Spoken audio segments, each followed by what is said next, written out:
I am Kingsley Olorunfemi Found. I'm the Kogi State Commissioner for Information and Communications. First, I must applaud the state for something that had uniquely been done. Before the coming of Governor Yahaya Bello, Kogi State seems to be the point for kidnappers in the Middle Belt. What was the strategy you employed to actually make Kogi State a livable place now? Thank you. We discovered that the most important thing to do at that time was to ensure security for our people.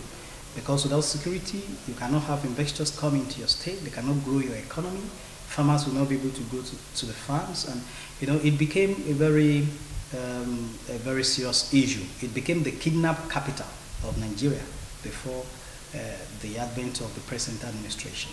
But this administration has, having identified insecurity as a major challenge to development, has decided to revamp the entire security architecture of the state. The security architecture we have now are multifaceted. We deal with the area of the kinetic, where we have been able to empower security agencies in the state to be able to carry out their duties effectively. We also realized that patrol was a major issue. If you are standing here and you cannot move from here, they can strike, the next kilometer. So what the administration did was that the governor procured over 240 vans for security agencies, launched what we call the Operation Total Freedom. And that was able to ensure that we were able to comb the entire state and ensure security. Apart from that, we also introduced digital approach to the issue of security, where we can track. If you kidnap anybody in Kogi State, we'll track you. We don't pay ransom, because payment of ransom fuel kidnapping. What we do is to track you and go after you until we are able to get our person back. So that has been the approach. And also we are able to involve the traditional rulers to a large extent. They are the custodians of where they stay. And they have been able to do a good job for the administration in that line. Apart from that, we also launched what we call the Kogi State Vigilante Service. We're one of the first to launch our community policing, which is called Police Constabulary, to be able to gather intelligence at the rural areas. But even despite all of this, we are still making use of our local hunters. We train them and they understand the terrain more than other security agencies. And that is why we are getting a lot of results. But apart from that, we are ensuring that we create jobs. We lift the capacity of the young people in the state to be able to generate jobs. Our economy is growing in a way that it is generating jobs for the youth. Because if you are saying that youth should not involve in criminality, you must give them alternatives. That is what we are doing in the state, and that's why Kogi is one of the safest states in Nigeria today. The Governor Yahaya Bello, and your humble self, and your team actually, based on the cabinets I've seen from the state, are young, vibrant intellectual. Is it deliberate to say that lately, from the moment he stepped into the office, the schooling system in Kogi State has been very stable, unlike the past, where even Kogi students themselves from the indigens run away to school outside? But now, Kogi State is safe, that people now go to school. What was it? Is it because he's one who loves education? Because I don't understand what magic wand you use. If you want to inject dynamism into governance, you need to bring young minds. Young minds understand the dynamics around the world today. Young minds know they have to be pragmatic to be able to catch up with the ever-growing dynamism in world governance, in education, in technology, in agriculture, in small and medium-scale enterprises, in capacity building. So what he has done deliberately is to bring young people on board. So what we talk about in Kogi State is not a bureaucratic setup. It is a setup of young, vibrant, dynamic, competent youth with capacity, and that is what is working for the state.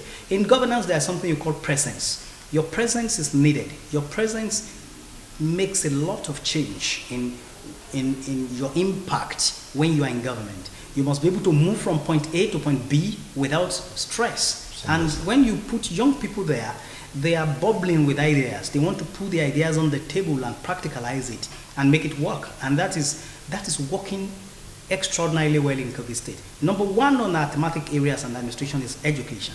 And that's why the governor focused on education. When you talk about the Blue Roof Revolution in our primary schools, we have blocks of classrooms. Every village you go in Kogi today, I will invite you and go around with you. Every village you go in Kogi today, you must find a Blue Roof primary school blocks. We have those blocks there to be able to create an environment that will make pupils be able to come to school. And that is why the latest statistics released has shown that Kogi has the lowest number of out-of-school children in the entire northern Nigeria. This is working for Kogi State. We are focusing on our secondary education by remodeling most of our schools, retraining our teachers, and in the last State Executive Council meeting, there was an approval to employ more teachers for secondary schools. Because you have UBEC taking care of primary education, basic education, you have another TET fund taking care of infrastructure and all that at the tertiary institution. What is happening to the secondary education? We are stepping in to bridge that gap to ensure that our secondary education come to that state that we want it to be. When you go to the tertiary education, from Kogi State University to Kogi State Polytechnic to College Education Ampa to School of Nursing School to College Education Kaba, when you go there, you will see the difference between 2016 and now, and between when they were founded and 2016. There's a massive difference. You will think you are entering another institution entirely. We didn't stop at that. Kogi State has the highest number of mineral resources in Nigeria as a single state. And because of that, we have also, you are aware that the iron and steel company, the biggest in Africa, is also sited in Kogi State. Because of these mineral resources, because of Ajaokuta steel, because of Itakwe iron ore, we know that we need manpower to be able to drive this. We need the technical skilled manpower. You cannot get white-collar jobs that are becoming very difficult to come by. So you need blue-collar jobs for our youth. And that's why we have established the Confluence University of Science and Technology specifically to produce manpower for these industries, to raise the capacity of our youth from people who will come out and be seeking for jobs to people who will come out and be creating jobs. And that is why within a year, the school was approved. We have put in place structure. They've started academic session. And recently, TET Fund has listed this as one of the schools they will be supporting this year. So that shows we have put all the things, all the necessary framework in place to make that happen. So to control crime, to build a society, to build minds, to take minds away from crime, you must give them education. That is what we are doing. Economy, sir, in a period where a lot of countries are suffering from the economic downturn, and in a period where Nigeria itself is actually having less compared to what it used to have, how did Kogi State change the story to win an award from World Bank? What we did was to, I said it earlier today, when you have a mentor, you follow the footpath of that mentor. President Muhammadu Buhari is a transparent Nigerian. He is known all over the world. You may accuse him of so many things, but nobody will call him a thief.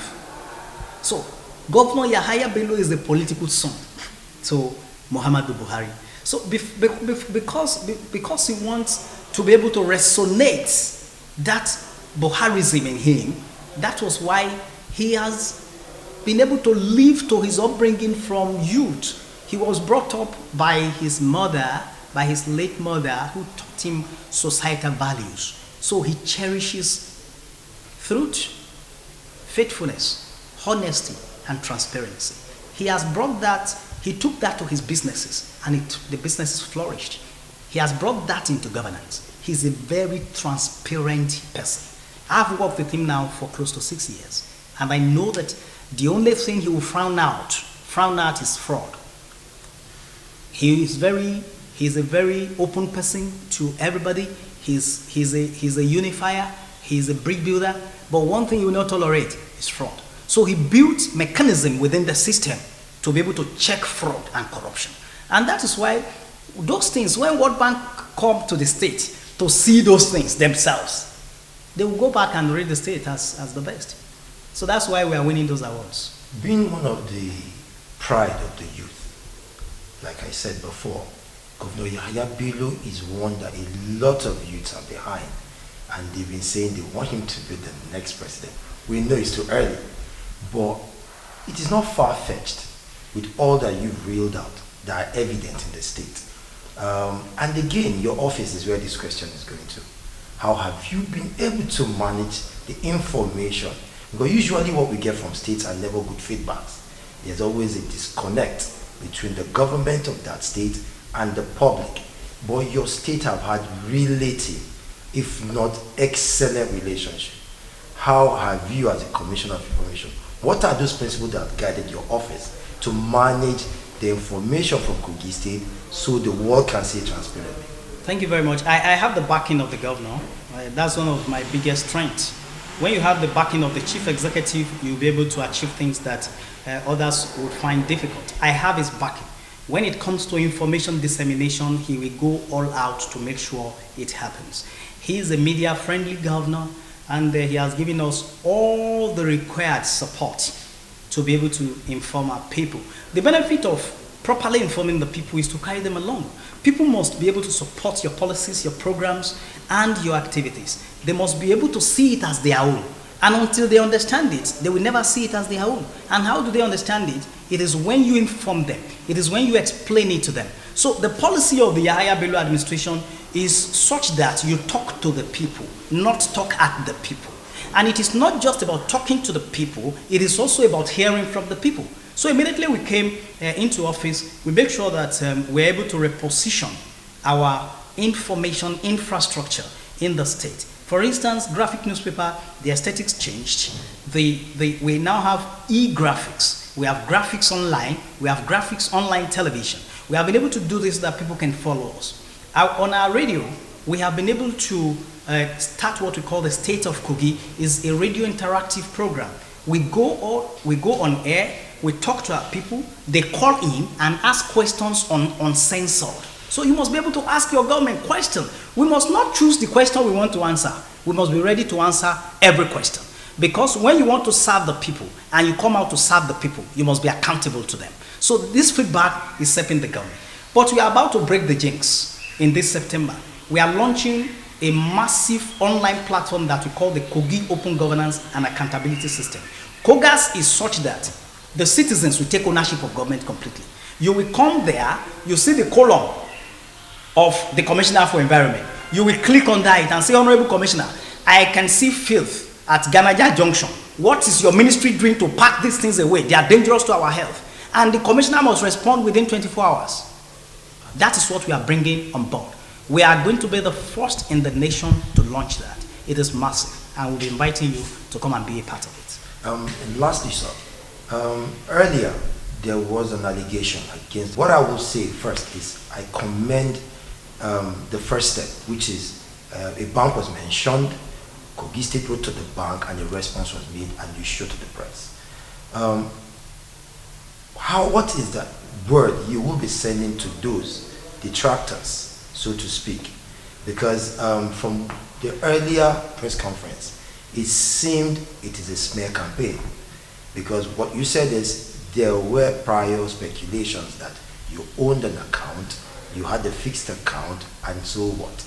But you showed us evidence of a response that nothing of such is happening.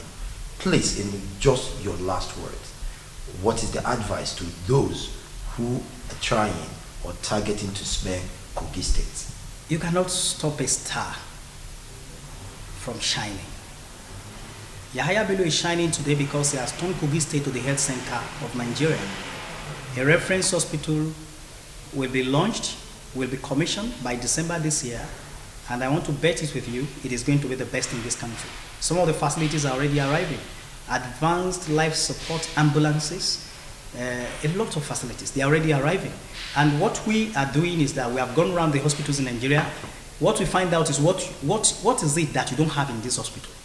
And those are the things we are putting in our own hospital.